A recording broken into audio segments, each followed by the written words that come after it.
Welcome to the Beats and Balance podcast. Today we're joined by Angela Montijo, a licensed clinical social worker, writer, and educator rooted in youth justice, community care, and liberation. Angela shares their journey as a first-gen Latine from Inglewood, navigating neurodivergence and an autism diagnosis, and how that shaped their push for workplace accommodations and a commitment to living a soft life. This is a conversation about resilience, imagination, and building healing-centered spaces for a more liberated future. Angela, thank you so much for joining us today on the Beats and Balance podcast. Yes. It's great to meet you finally. So let's get started. Do you want to tell people a little bit about your background? What brought you here to talk about creative survival today? Yeah. I know that in the bio, it was mentioned that I'm a licensed clinical social worker, but I more closely align with identifying as a healing-centered relational facilitator. And so it's been a long journey to get to that point and being like, yeah, that's what I do and that's who I am. So I was born and raised in Inglewood, California. I lovingly call it pre-Starbucks Inglewood, California, because if you know, you know. Mm-hmm. Yeah, I was raised by a single undocumented parent, very much that first generation experience. I've also dealt with psychiatric incarceration and now currently live with autoimmune disorders and chronic illness and have recently been diagnosed with autism. So all of that, I say all of that to get to the point that it's like a culmination of art, creativity being a salve in my life. I know that there's a culture of like work hard. Yeah. No, you will not find me doing that.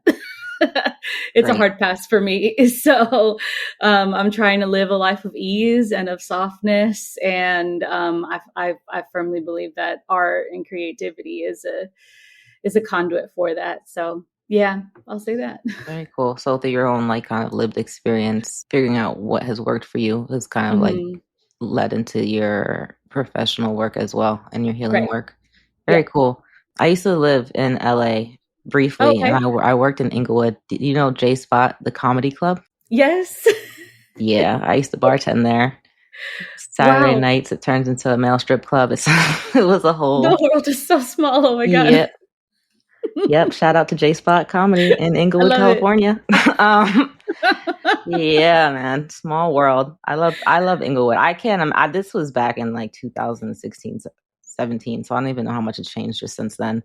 But it was gentrifying rapidly when I was there. So I can only imagine. So yeah, let's get into your personal journey. Yeah.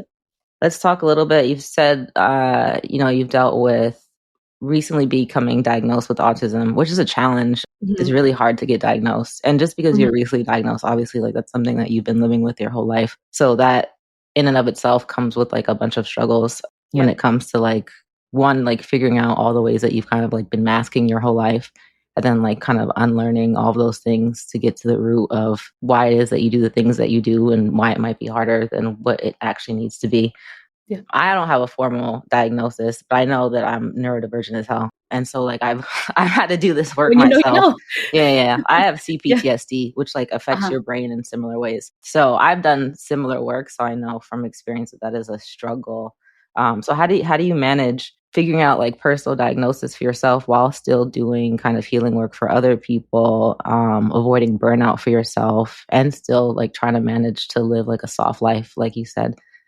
Yeah, I would say that the starting point for the exploration, I mean, I think the seeds were planted when I won't super self-disclose, but I think it was maybe 2012 that I was feeling helpless and hopeless and just like didn't have a place in the world and was very much like, okay, I'm out of here. I'm checked out. And that was kind of the beginning of my like psychiatric journey. I was also starting undergrad, and as a first generation student, I was like, I don't know what I'm doing. I was put on academic probation. All kinds of stuff was like coming together, and I was diagnosed with ADHD at the time. So it was the first time that I was put on medication, first time that I was interacting with a therapist. And I'm like, what is this? I ended up misusing the medications. So that was that. And after that, it was like one diagnosis after another, after another, after another. And for years and years, it was just like, none of these are making much sense to me. The treatment modalities, CBT, DBT, narrative therapy, you name it, I've been through it. But most recently, I think it was around this time this year that I started working with a trauma therapist, and I started doing EMDR, and I couldn't function. I found that my skills were regressing. And yeah, it was kind of the decision to be like, okay, maybe we just hit the pause button on this EMDR business. And my therapist dropped the possibility of borderline personality disorder. And me being going through all of this in my studies, I was like, now, wait a minute, that really doesn't make sense. And here's why. So we were going back and forth, and she's like, you're welcome to like do the exploration. I'm here for all the questions. I support whatever you want to do. And I was like, I think I need to figure out if am I autistic? And at this time, I was getting a whole lot of, the algorithm will work in mysterious ways. Yeah. I was getting a whole lot of a lot of videos, a lot of content on my For You page and on Instagram, just being like, "Are you a weirdo? Because so am I." And I was like, hell yeah, I am. Like, why don't I fit in this world? What's going on? So I think all of that content, all of the stuff that I had learned, I didn't realize that it was like, oh, this has been there all along. And there's actually a really big overlap between neurodivergencies and autoimmune disorders because of the way that the body is constantly in overdrive responding to cortisol. So yeah, I got that diagnosis about 3 years ago now. So all of these things are coming together, and I'm like, okay, maybe autism is the thing. And I didn't go through the process to like confirm it. It was really about, well, yes, the affirmation was great, but I knew all along. And really, it was about getting access to workplace accommodations. Finally being able to say, like, y'all cannot push me harder than I can go. And I literally have the documentation to prove it now. So right. So it's, it's kind of a protective factor for me too. Yeah. But yeah, it was an extremely long process. It was really difficult. There was some grief along with it that I wasn't anticipating. Just things that like I thought were, regular were actually like things that I had missed out on. And I didn't know any better. So it kicked up a lot of stuff, but yeah, I hold it proudly now because I'm like, now I'm understanding myself, and this feels really good. That's huge. So, yeah. I think it can be scary for folks to think about because there's a lot of shame and things that come up with getting, like, even the word diagnosis, it brings up like, oh, something is wrong with you, or like there is something that, you should be ashamed of. And so I think a lot of people avoid kind of delving into what might be going on because of those things, just like literally societal pressures. And it really is like a disservice because like you said, like it is way more stressful to be, I think, in a situation of just not knowing and feeling like something is off, or like not knowing, like, why can't I function? Like for me, for a long time, it was just like, I can't get out of bed. Why can I get out of bed? I spend all my time sleeping. How am I still tired? You know what I mean? Like, and it's just like my body is not listening to me and my body are not having like a conversation. My mind is somewhere else floating in the ether, and my body is just cemented here, and we're two different people. And it took me a really long time, like 28 years probably, before I was like, oh, like this is not normal. Like like people don't live like this. Yeah. And that, just having that realization really was like the catalyst of being like, oh, well, now that I know that it's like not normal, then I can do something to change it because I don't like it. And so, yeah, hearing you talk about that and like the journey of getting the diagnosis and dealing with all of even like autoimmune issues and all of those things that can be super daunting, but also like at the end of it, it's like really liberating just to like know what you're dealing with.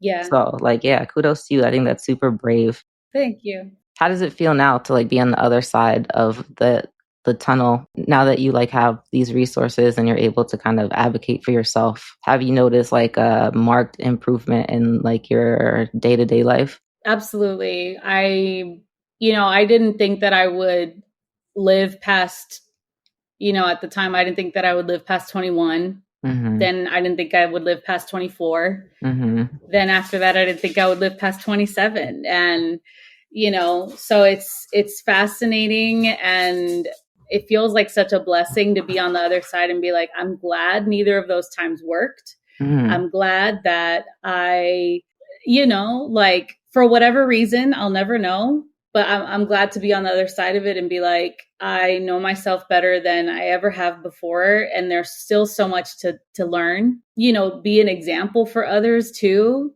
I'm also a peer support advocate. So that's massively helpful. I don't think it would have happened without community, without relationships. During my autism assessment, the evaluator was like, people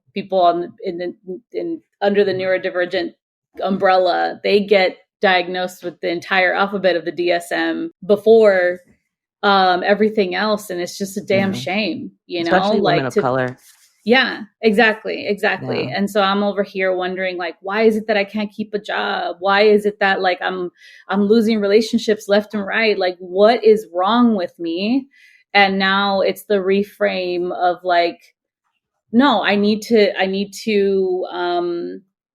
structure my life in a way that's working with me and for me. So rather than forcing myself to fit in certain boxes or certain molds, like I'm really just out here doing whatever I want, and I'm trying to have the most fun while I can. Yeah.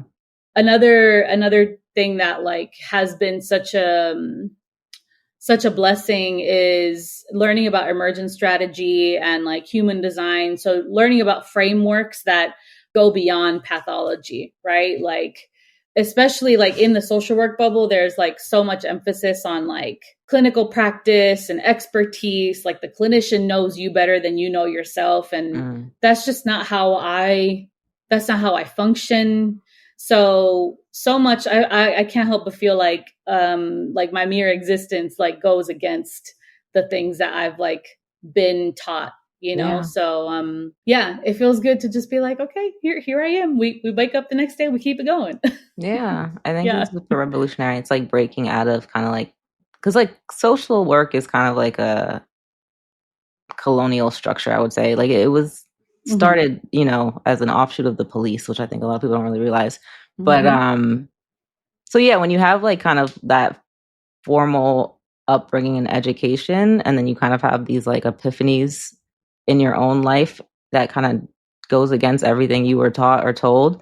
I can imagine that can be extremely hard to break out of. I had similar experience, but like not where it was like a professional. It was like, everything I was taught and told from my background, but like there wasn't kind of like a professional license that was holding me to uphold these standards. So I can't imagine how much more difficult it would be to do that in that system or structure. Yeah.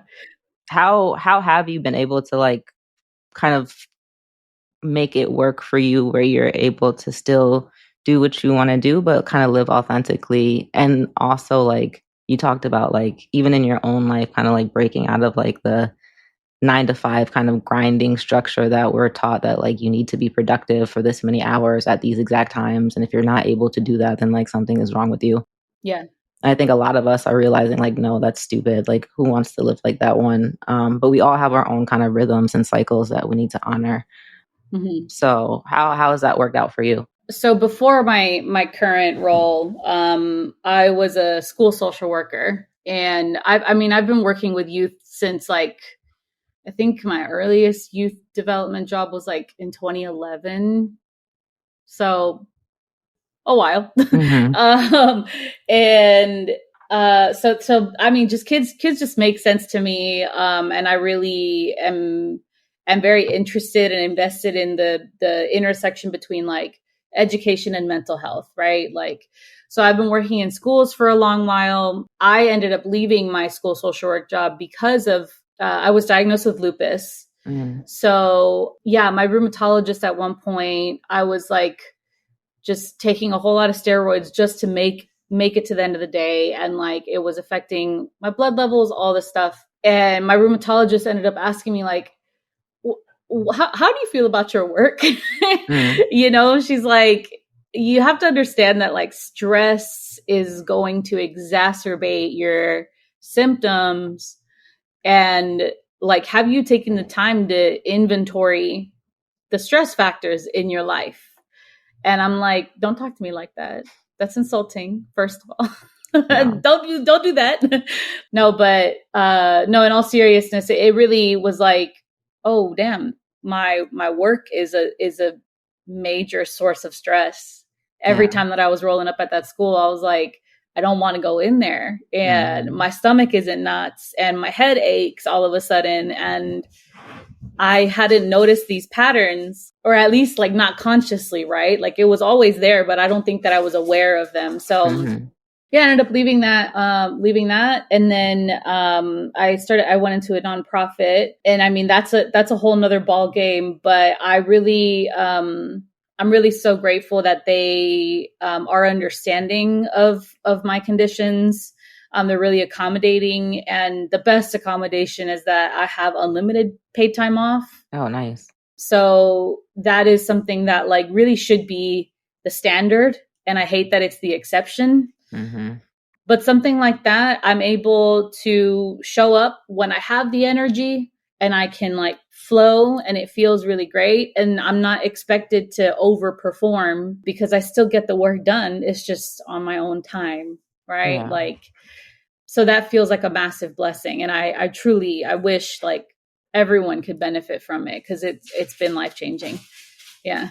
That's super huge. Yeah, I think that's like one of the things that doesn't make sense in terms of even capitalism is like your production would be so much more improved if you could work when you feel well and not like have to push through and be sick and do all these things that affects the quality of your work and also like your morale. It's just interesting to me how we as human beings do so many things that are like counterintuitive to our own benefit. Yeah. And it's so simple. Like when you say it like that, it's like, yeah, every job should be like that. But it's like, it's such an outlier that hearing it, it's like, oh, wow. Like it's, I mean, unless you're living somewhere outside the United States. But for us here, unfortunately, in the United States, like we do not have the luxury. Many people don't even have any paid time off at all.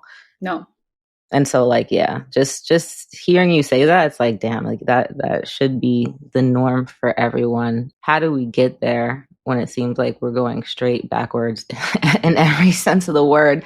Like, I'm like, that's not even the first thing on my list right now to deal with. Like people are like out in the streets getting pulled out of their cars. But like, yeah, all these things are super important. But yeah, all right. So let's move to something happier. Let's talk about. You talked about like some of the work you do in the community. How do you manage your relationships with like the community? What kind of work do you do? How do you give back? Things like that. Yeah. So like I mentioned, I'm at a nonprofit, and for the past 2.5 years, a little more than that, I've been managing and facilitating a program that brings groups into correctional facilities.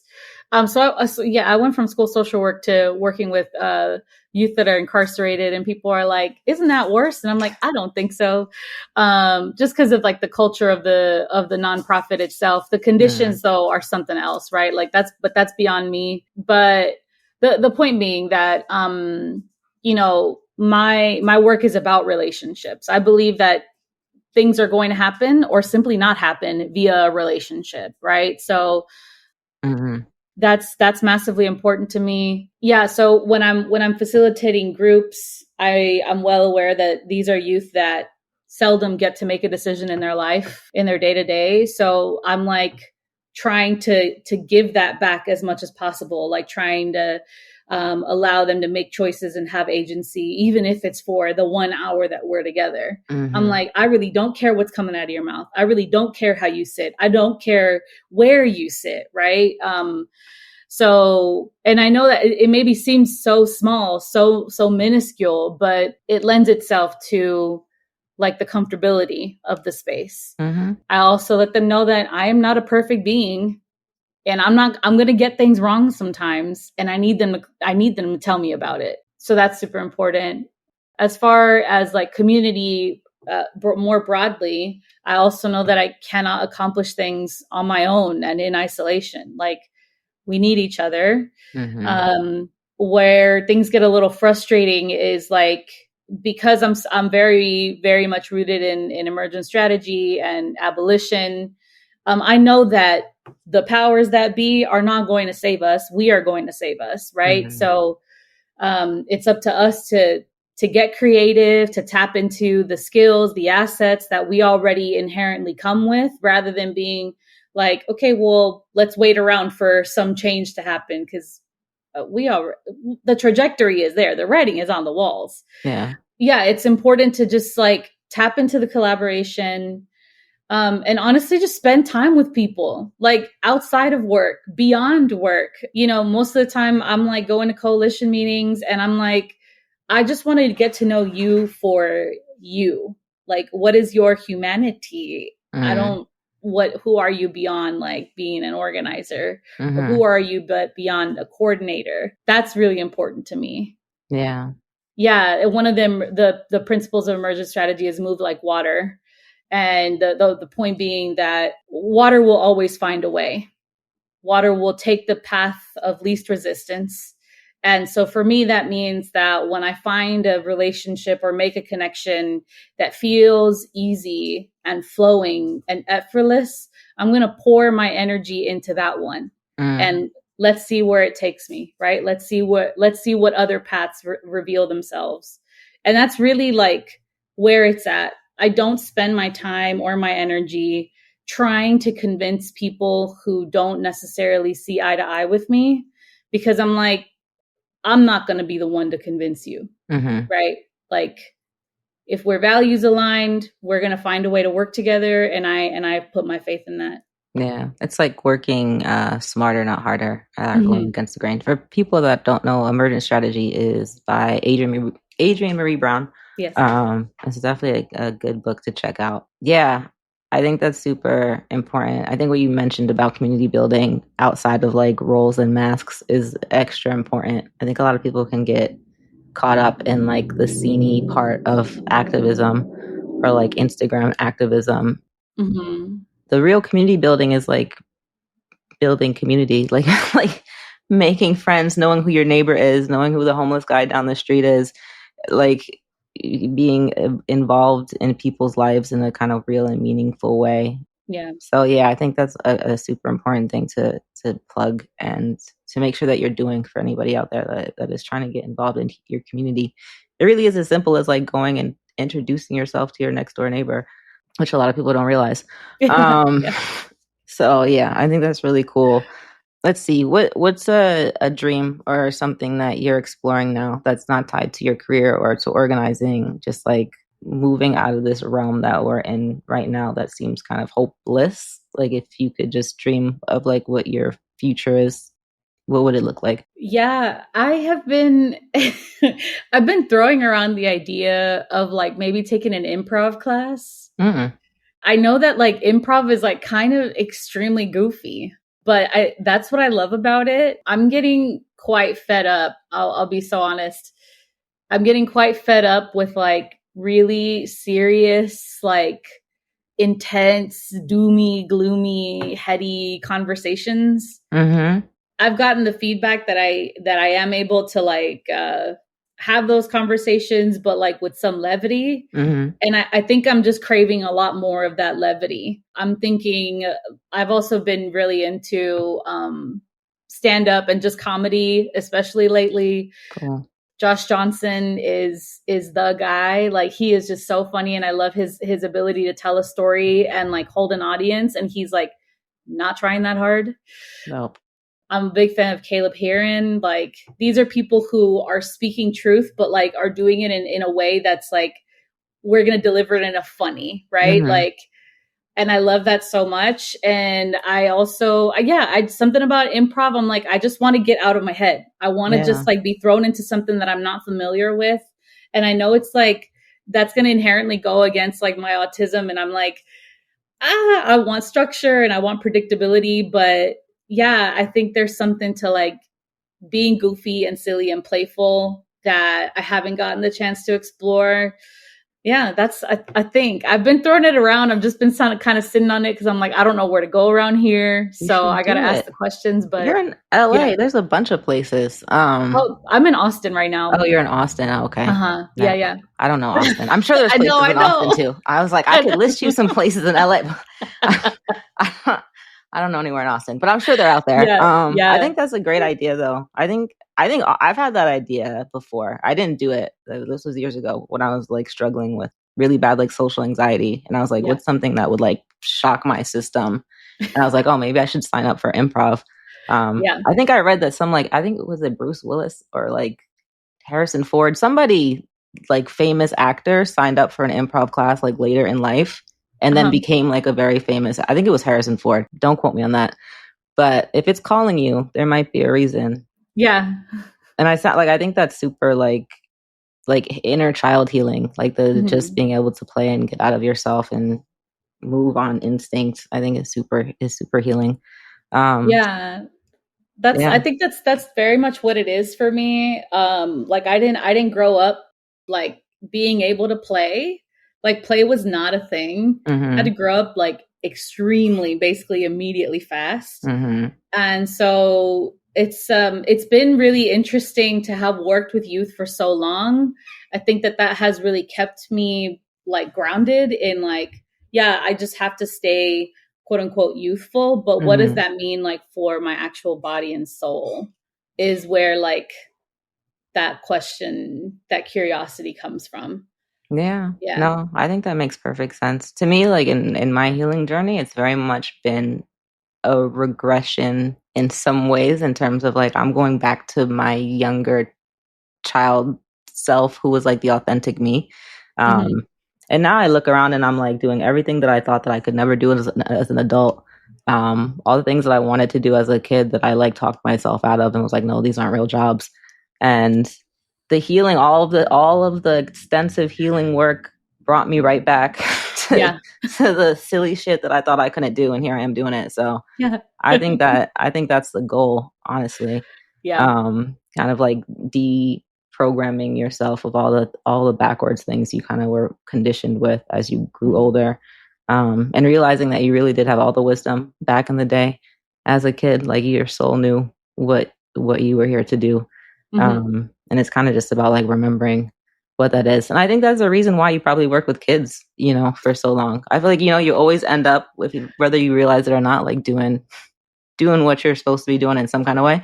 Yeah. So yeah, it all super resonates. It's really wild to me that I've had these conversations now. Maybe you're like the 10th or 15th person that I've interviewed. And, I just did an open call. So people from all over submitted to be in, and everybody has kind of had the same strain of like this path that they're on with their healing journey. So it's been really interesting to like see how all of these people from so many different backgrounds are so aligned and so like, I don't even know like the word for it. Like it's weird to see it. Like I'm like, oh, like I feel like I'm having the same exact conversation with, I had with somebody that was in Ireland, with some like all different ages, all different backgrounds, all different jobs, all different stories, but like very similar healing paths. And so to me, that makes me feel like we're all kind of on the right track, I feel. Yeah. I mean, I think there's definitely something to that. It's easy to watch what's happening all around us and be like, oh shit, like we're doomed. Right. But, there are a couple of shout outs here. There's a journal / workbook called Inner Field Trip. I'm losing the name of the author, but we'll find it later. Who talks about like, what kind of ancestor do you want to be? I like that. Right. And, so there are different types of ancestors that she lists off. I think one of them is like, familial. And there are a few more, again, I'm spacing on them right now, but the point being that like, whatever it is that you want to cultivate for the next generation, like you got to be doing it right now. So, I think that the powers that be want us to like sort of flop over and be like, oh, boo-hoo, like I'll submit. Like that's not what I am choosing, right? Like others they will do what they want. That's not what resonates for me. And then I'm also backed by Mariam Kava's concept of the fact that like hope is a discipline. And, we can think back to prior generations, activists and community organizers who did the work and never saw the results of their work. That's what I'm committed to. I'll never know the impact that I have on people or the work that I do. I'll never know. I'll never live to see it. But I just have to have faith that whatever it is that I'm doing on a daily basis is doing something. And that's what I'm driven by. Yeah. No, I think those are super valid. I think when you are living in that way, you do see it, because it's like the way that you choose to live your life.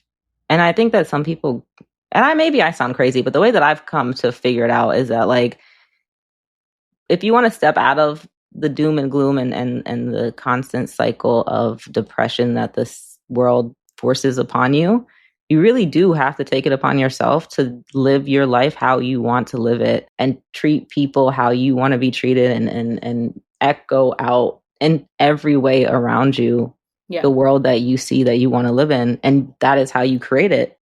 Like it's really like, it can sound woo-woo-y and all kinds of things like manifestation or whatever, but it really like what you put your attention to and how you behave and how you act is your reality. And so like, if you don't want to be living in toxicity, you have to create that around you. And I feel like if we were all consciously aware of that, then we would live in a much more agreeable planet. It wouldn't be perfect, I'm sure, but I don't think we would be struggling in the ways that we're struggling now.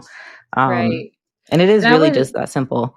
Yeah, I was just gonna point to I was in choir for all through middle school. Then I went to a high school that didn't have any arts or creative anything. So that was a bummer. But then in college, I was like literally in every music ensemble that existed, you would find me in it. And I was just kind of a nuisance. I was like, I'm gonna show up.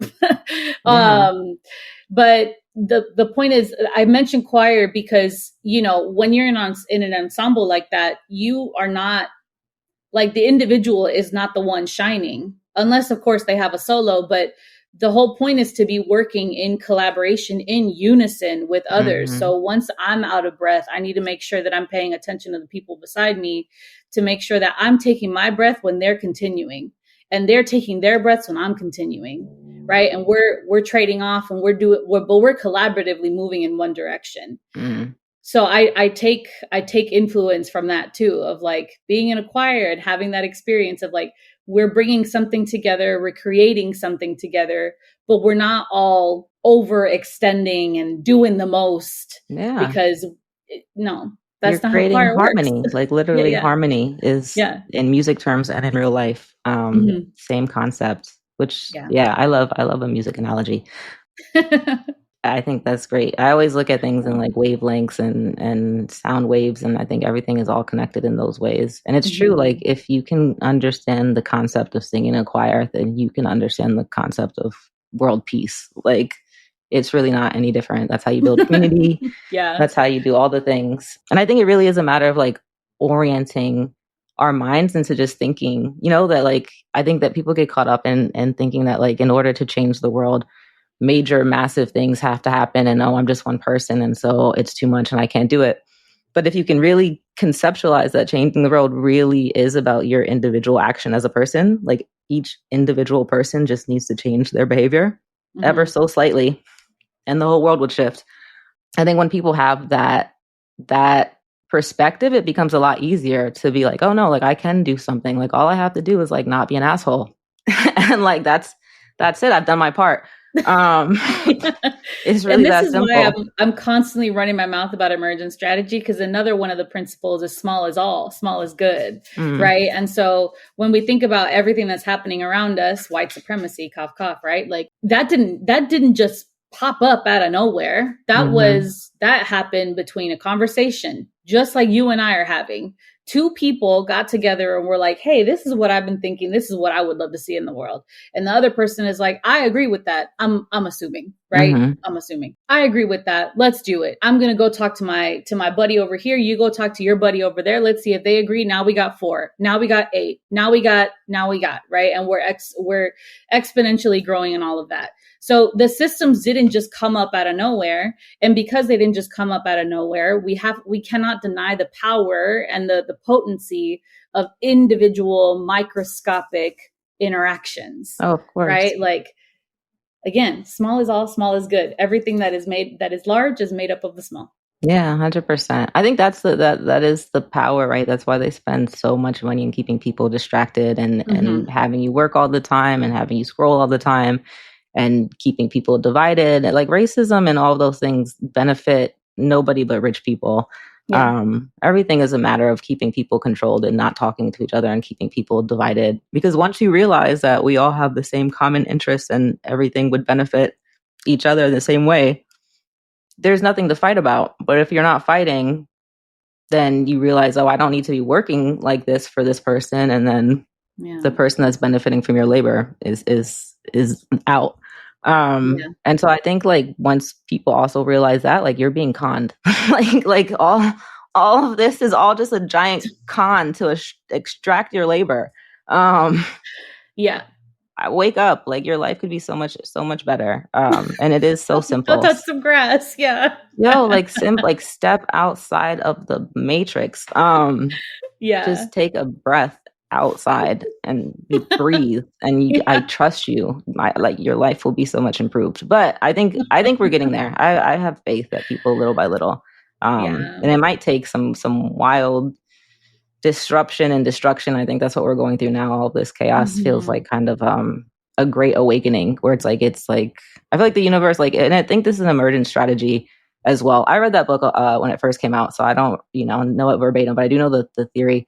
And it does resonate with me because it's how I think about the world as well. But like the concept of like the universe or the earth goes through destructive periods naturally on purpose, the forests will burn and they have to, and that's how you kind of get new life. And I feel like that's also what we're seeing kind of on a large scale, like these disruptive capitalist systems are crumbling and burning, and because the world is out of whack and it's out of balance and it's balancing itself, and that sometimes looks like mass destruction. But on the other side of that is the regrowth, and I think that's where folks like you and me and a lot of people I've been speaking about seem to be oriented on, like, all right, like we're aware that things are falling apart now, but what's after that, and how do we make sure that what we build from the destruction is something better than what we had before, so that we're not still continuing this cycle over and over again.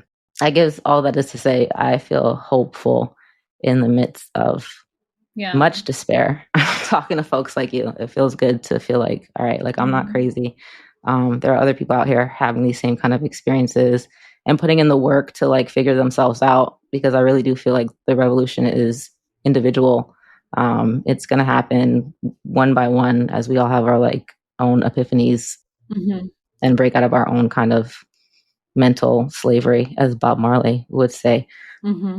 So yeah, thank you so much for being on the podcast today. Is there anything else that you want to talk about that we didn't hit, or anything that you want to plug, anything you have coming up?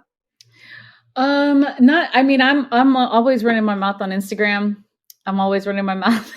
I am at Angela Alchemy. And that's because I really thoroughly believe in change. Octavia Butler's Parable of the Sower, God is change. And I really firmly believe in that.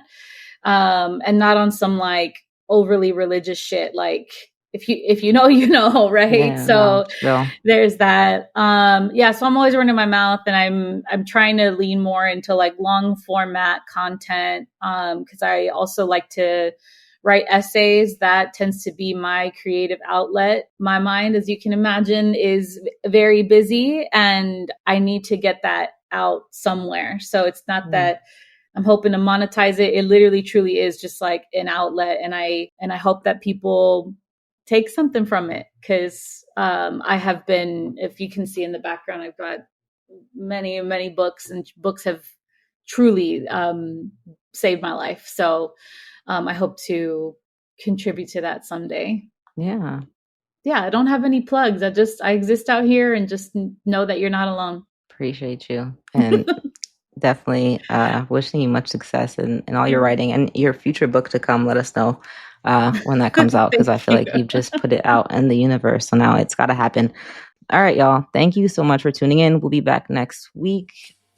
And, peace and blessings and all that for everybody. Yay.